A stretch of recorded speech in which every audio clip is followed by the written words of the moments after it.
wabarakatuh. Bismillahirrahmanirrahim. Alhamdulillahirabbil alamin wa bihi nasta'in ala umuri dunya waddin. Wassalatu wassalamuhu ala sayyidil mursalin wa ala alihi wa ashabihi ajma'in. Yang saya hormati segenap wali, Bapak Ibu guru, wali siswa, siswi SD Negeri Meles yang saya hormati pula dan saya banggakan, siswa-siswi SD Negeri Meles yang saya senantiasa harapkan prestasi-prestasinya. Dan alhamdulillah pada kesempatan pagi hari ini kita dapat berjumpa kembali dalam kegiatan pembelajaran pendidikan agama Islam dan budi pekerti melalui daring. Dan sebetulnya pada awal pertemuan kita sudah rencanakan akan ada tatap muka, akan tetapi apa yang sudah kita rencanakan belum dapat kita terrealisasikan, tapi tidak masalah, semoga apa yang sudah kita laksanakan pada hari ini dapat menjadikan segala sesuatu yang memberikan kemanfaatan bagi kita semuanya.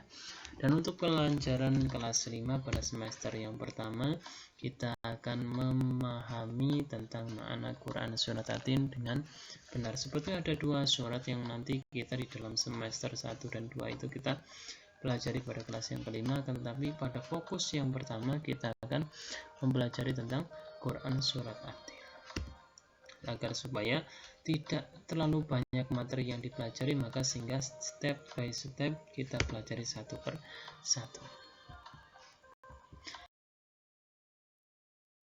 Kita melaksanakan kegiatan pembelajaran pada pagi hari ini. Mari kita awali kegiatan pembelajaran pada pagi hari ini dengan mengawali kegiatan ini dengan berdoa terlebih dahulu, dengan harapan semoga segala sesuatu yang kita lakukan dapat dinilai keberkahan oleh Allah, diberikan kemanfaatan, diberikan ilmu yang bermanfaat bagi kita semuanya. Bismillahirrahmanirrahim. Rabbi raditu billahi rabba wa bil islami dina wa bi Muhammadin nabiyya wa rasulah. Rabbi zidni ilma wa rzuqni fahman. Pembelajaran yang pertama pada semester yang pertama kita akan mempelajari tentang surat At-Tin. Manusia adalah merupakan makhluk Allah yang paling mulia dalam sisi penciptaan, baik akal ataupun surahnya, bentuknya. Allah menciptakan jasmani yang indah, mata yang bisa untuk melihat, telinga bisa mendengarkan, hidung bisa mencium, dan sebagainya. Semua indera yang sudah diberikan oleh Allah kepada kita, kita diberikan akal yang membedakan kita dengan hewan. Segala sesuatu yang diberikan kita, alangkah baiknya kita satu bersyukur kepada Allah yang telah memberikan kepada kita atas anggota-anggota yang sudah diberikan kepada kita, sehingga kita hukum mewajibkan kita itu untuk menjaga apa yang sudah diberikan oleh Allah untuk digunakan sebagaimana mestinya, tidak digunakan dengan.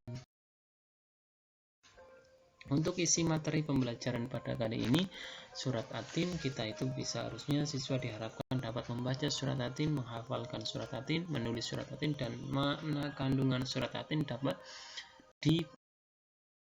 Selanjutnya membaca surat At-Tin, kita perlu mengkaji sebentar klasifikasi di dalam maktub di dalam Al-Quran.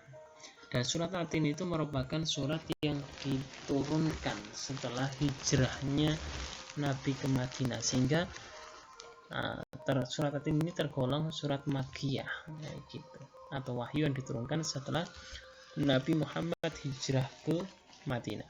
Pada urutannya, surat At-Tin itu termasuk surat yang tertulis di dalam juz yang ke-30, dan nomor suratnya 95, dan terdapat 8 ayat pada surat itu. Dan untuk yang selanjutnya yang perlu kalian lakukan di dalam pembelajaran hari ini, apa yang kalian saksikan dalam slide ini seperti tulisan Arab, a'udzubillahi minasyaitonirrajim, bismillahirrahmanirrahim, wattini wazzaitun wa turi sinin wa hadzal baladil amin, laqad khalaqnal insana fi ahsani taqwim, ثم رددناه أسفل سافلين إلا الذين آمنوا وعملوا الصالحات فلهم أجر خير ممنون فما يكذبك بعد بالدين أليس الله بأحكم الحاكمين. Silakan kalian ulangi membaca dan membaca supaya kalian mudah menghafal. Yang paling terpenting untuk tugas yang pertama, tulisan ini diharapkan kalian bisa menulis dengan rapi, benar, tapi catatan apa yang sudah kalian tulis itu merupakan salinan tulisan kalian. Membaca surat Atin pastinya kita harus mengetahui beberapa bacaan-bacaan tentang harokat sukun, harokat fathah, berdiri, dan itu semuanya kita wajib menggunakan tata bahasa dengan bahasa tajwid di dalam Al-Quran ini diterapkan di dalam membaca. Seperti lafaz summa itu merupakan ada mim yang bertasydid, itu merupakan bacaan gunnah, kayak gitu. Nah, ketika ada laqad ini adalah merupakan dal yang disukun, ini merupakan bacaan qolah, harus dipantulkan. Rodad, nah ini. Nah, kemudian toko wim ada qaf juga dipantulkan. Ini merupakan bacaan. Dan perhatikan cara membaca. Ketika al-insan ini adalah lafaz nun sukun bertemu sin, ini dibaca ikhfa atau disamarkan. Terus kemudian lahum ajrun mim sukun bertemu hamzah, ini merupakan izhar syafawi yang wajib dibaca jelas. Ajrun ghairu mamnun juga sama, tanwin bertemu ghain, itu merupakan bacaan izhar. Jelas tentang tajwid di dalam cara membaca surat Atin. Kemudian dalam menghafalkan, agar mudah menghafalkan, Pak Guru mempunyai tips. Ajak teman kalian yang belum hafal agar supaya saling menyimak satu sama lain. Ayat yang pertama, watini wa zaitun, kalian tulis.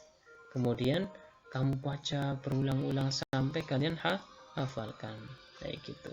Nah, makanya kalian harus menulis untuk hari ini. Watini wa zaitun. Nah, terus kemudian untuk menjaga hafalan kalian ketika sudah hafal surat Atin, yang perlu kalian lakukan ketika sholat, selalu membaca bacaan surat pendek setelah membaca suratul Fatihah, bacaan surat Atin, sehingga setiap saat kalian membaca akan menjadikan bacaan itu semakin menghafal.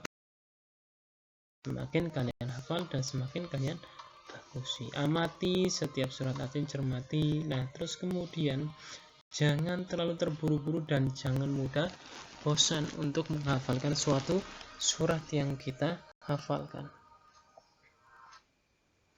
Nah, terus kemudian untuk penggalan surat setelah lancar, kalian harus lakukan apa yang kalian tugaskan dari guru kalian.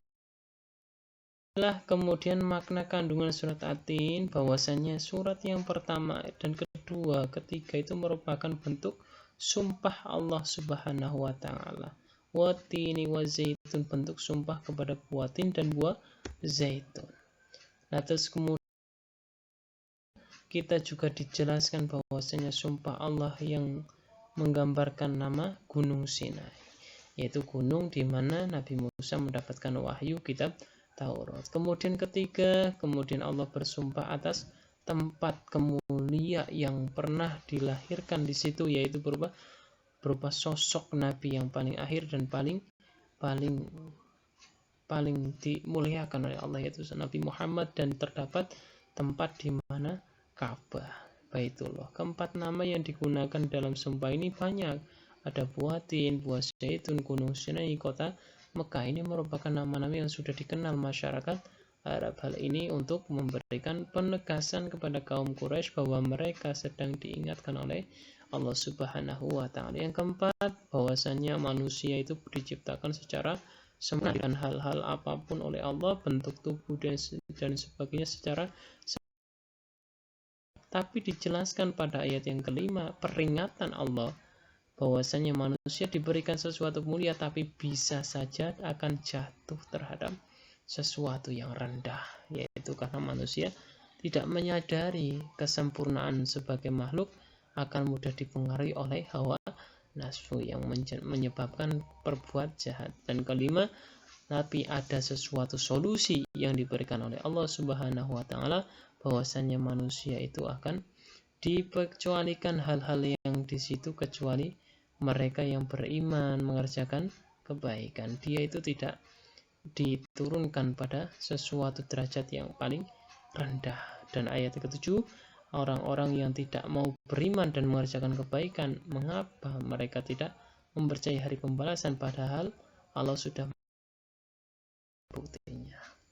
Ayat yang terakhir menyatakan dengan pernyataan Tuhan yang maha adil dalam memberikan pembalasan. Lah makanya dalam pembahasan di atas kita dapat disimpulkan bahwasanya manusia, kita tahu manusia itu makhluk sempurna, tapi manusia dapat jatuh menjadi makhluk yang hina karena perbuatannya sendiri, karena berbuat dosa. Tapi Allah memuliakan dan memberikan pahala berlipat ganda kepada orang-orang yang mau beriman dan mengerjakan amal-amal kebajikan. Orang-orang yang tidak mempercayai dan mendustakan Allah akan mendapatkan pembalasan pada hari kiamat yang setimpal. Makanya marilah kita amalkan surat ini dengan benar, hafalkan, tulis surat ini, hafal.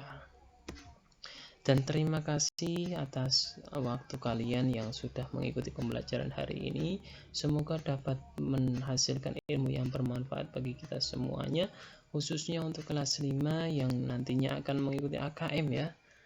Semoga sahabat yang kalian lakukan dapat menghasilkan ilmu yang bermanfaat dan berguna bagi nusa bangsa serta agama. Dari Pak Guru untuk hari ini, Pak Guru cukup menugaskan agar supaya kalian dapat menulis surat At-Tin besertaan dengan artinya dengan baik dan benar. Untuk pengumpulannya nanti Pak Guru akan jelaskan pada grup kelas masing-masing. Dan akhirnya dari awal sampai akhir banyak tutur kata yang kurang berkenan bagi kalian semuanya, Pak Guru mohon maaf yang setulus-tulusnya. Dan akhir kalam, wassalamualaikum. Dan marilah kita tutup dengan kegiatan pembelajaran ini dengan bacaan hamdalah bersama-sama. Alhamdulillahirabbil alamin. Semoga dapat bermanfaat bagi kita semuanya. Akhir kalam, wassalamualaikum warahmatullahi wabarakatuh.